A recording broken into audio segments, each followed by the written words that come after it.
De Sportcast-mok, dat is een uniek exemplaar. Limited edition. Meestal doen er een moord voor. Die jouwen we wel eens cadeau. Maar nu is er een Sportcast-mok voor. Waar? In de kringloopwinkel van Grauw.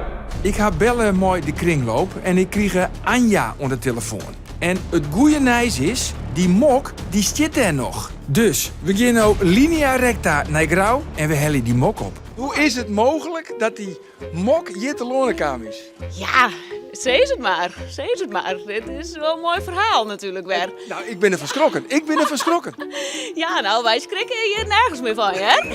Er komt hier van alles binnen, dus Ja? we kunnen hier alles beleven. Ja, mijn vraag eigenlijk van, waar heeft die mok je brocht? Ja, nou, ik denk dat het heel leuk is om dat uit te zieken. Liek het degene die mok brocht heeft, op deze manier? Want die wennet je wel in de buurt. Die manager in de buurt. Ja, dat Ik klopt. weet, een betrouwbare bron, die had extra mok. Ik zie net iedereen voorbij komen, maar het zou kunnen. Ja, hier meneer F. de H.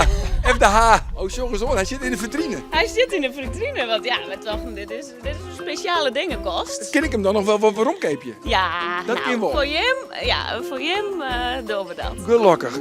Dan keep ik hem heel graag weer om. Oké. Dit is hem en we nemen hem mooi.